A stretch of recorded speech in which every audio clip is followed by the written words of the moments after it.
Broadway ਤੁਹਾਡੇ ਵਿਦੇਸ਼ ਜਾਣ ਦੇ ਸੁਪਨਿਆਂ ਨੂੰ ਦੇਵੇਗਾ ਹਕੀਕਤ ਦੀ ਉਡਾਨ। नमस्कार दोस्तों, मैं अमरशीद ब्रॉडवे इमिग्रेशन सर्विसेज से। कनाडा के वीज़ा ट्रेंड्स, ये एक सबसे माहौल बना हुआ है बच्चों के अंदर नर्वसनेस का, क्योंकि इस समय जो ट्रेंड है वीज़ा के ना दोस्तों, वो बड़े खतरनाक आ रहे हैं, वो बिल्कुल भी फेवर में नहीं है। बहुत सारे बच्चे तो मैं देख रहा हूँ प्रोफाइल्स, क्योंकि लगातार मैं यूट्यूब पे लाइव सेशन कर रहा हूँ पिछले कुछ दिनों से, तो बहुत सारे बच्चे तो नाजायज रिफ्यूज़ल हो रही है। ये कनाडा की कौन सी पॉलिसी है इमिग्रेशन को कम करने की, मुझे नहीं पता।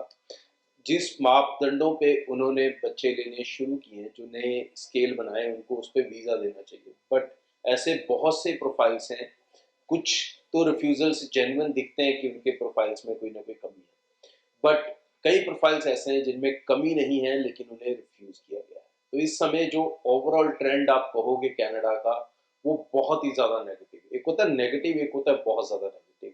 इस समय जो सिनारियो वो बहुत ज़्यादा नेगेटिव वाला है। अब ये सिनारियो कितनी देर चलेगा ये तो मैं नहीं कह सकता, बट हाँ, आज की डेट में मेरी एडवाइस यही है कि फाइल को होल्ड कर लिया जाए। बहुत से बच्चे हैं जो सितंबर की फाइल्स रेडी करके बैठे हुए हैं अभी से, और मई वाले तो नहीं रुक सकते, उनके पास अब ज़्यादा टाइम नहीं है, क्योंकि अगर हम नॉर्मल प्रोसेसिंग टाइम भी देखें एम्बेसी का, तो वो 2 महीने से ऊपर जा रहा है। स्टैंपिंग भी बच्चों को 3-3 हफ्ते से नहीं मिल रही है लग के, और जो रिजल्ट्स हैं वो तो अपना 1-1.5 महीने का समय लेते ही हैं। तो मई इनटेक वाले बच्चे तो अपनी फाइल्स को नहीं रोक सकते, मैं समझ सकता हूँ, उनको भेजना पड़ेगा। बट सितंबर इनटेक या जून इनटेक की जो बच्चे फाइल्स लगा रहे हैं, वो कहीं ना कहीं अभी थोड़ी देर होल्ड कर लें and see how embassy react, फिर उसके अकॉर्डिंग ही अपनी फाइल्स को आगे प्रोसीड करें। आज की डेट में जो मुझे लग रहा है, आपको फाइल्स के ऊपर बहुत ज़्यादा काम करने की ज़रूरत है। सबसे ज़्यादा आपको काम करने की ज़रूरत पड़ेगी स्टेटमेंट ऑफ पर्पस, क्योंकि जो बच्चे एलिजिबल हैं और रिफ्यूज़ हो रहे हैं, उनका प्रॉब्लम यही है कि एसओपीज़ को बहुत लीनिएंट लेता है काउंसलर। ज़्यादातर जो कंपनीज में देखता हूँ, एक ही बच्चे की एसओपी हर बच्चे को छापी जा रही होती है, तो इस तरह की एसओपी नहीं चलेगी। You have to define each and everything. उसके अलावा जो इम्पोर्टेंट 5 फैक्टर थे फाइल लगाने के टाइम पे जो आपको ध्यान रखने, ये मैंने कल वाले शो में आपको बताए हुए हैं, तो दोबारा से मैं रिपीट नहीं करूँगा, ओवरऑल बता देता हूँ। अच्छा कोर्स, अच्छी यूनिवर्सिटी, अच्छे फंड्स, इनकम, ये मेजर डॉक्यूमेंट्स हैं। इसकी डिटेल मैंने कल वाले शो में बनाई थी, तो उस शो को ध्यान से देख लें, आपको उसमें से समझ आ जाएगा। लेकिन अभी जो रिजल्ट्स हैं वो फेवर में नहीं है स्टूडेंट्स के।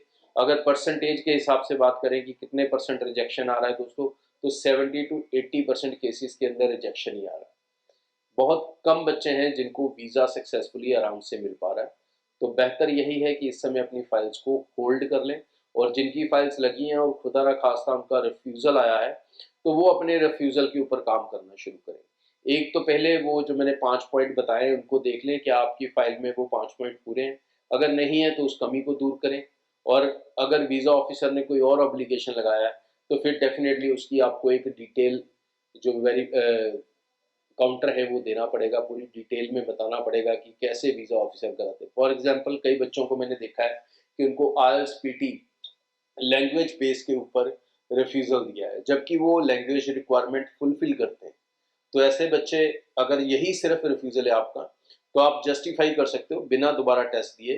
पुट योर फाइल अगेन, अपने एसओपी में एक्सप्लेन करो कि जो कोर्स मैं करने जाना चाहता हूँ कनाडा, और उसके लिए जितनी इंग्लिश की रिक्वायरमेंट है, उस रिक्वायरमेंट को मैं पूरी तरह से फुलफिल करता हूँ, और मेरी प्रीवियस क्वालिफिकेशन इंग्लिश में है, सब कुछ इंग्लिश में है, तो मुझे नहीं लगता कि मुझे किसी भी तरह से कोई भी प्रॉब्लम इस कोर्स को कंप्लीट करने में आएगी। और जो भी यूनिवर्सिटी या कॉलेज ने इसके लिए इंग्लिश रिक्वायरमेंट या एकेडमिक रिक्वायरमेंट सेट की है, मैं उस एकेडमिक और इंग्लिश रिक्वायरमेंट को फुलफिल करता हूँ। तो अगर इसके बाद भी आपको लगता है कि मेरा स्कोर कम है, then you really need to look on the college and university कि उन्होंने अपनी रिक्वायरमेंट्स गलत सेट की हुई। तो इस तरह से अगर आप चैलेंज करेंगे या एसओपी में अपनी एक्सप्लेनेशन देंगे, सो देयर इज चांसेस कि आप अपने वीज़ा को रिट्राइव कर पाएंगे। आगे भी इस चैनल के जरिए रेगुलर अपडेट आपसे शेयर करता रहूंगा, बट प्रेजेंटली नेगेटिव ट्रेंड से आपको नेगेटिव होने की जरूरत नहीं है। ट्रेंड्स समय समय से बदलते रहते हैं, पहले भी नेगेटिव होते थे, फिर पॉजिटिव हो गए, अभी नेगेटिव है तो कोई बात नहीं, और 1-2 महीने के बाद चीज़ें बदलनी शुरू हो जाएंगी। सो चीज़ों का ध्यान रखें और आगे अपनी फाइल्स लगाने के लिए ज़्यादा प्रिपेयर्ड और अवेयर आप ज़रूर रहें। Thank you. ब्रॉडवे ਤੁਹਾਡੇ ਵਿਦੇਸ਼ ਜਾਣ ਦੇ ਸੁਪਨਿਆਂ ਨੂੰ ਦੇਵੇਗਾ ਹਕੀਕਤ ਦੀ ਉਡਾਨ।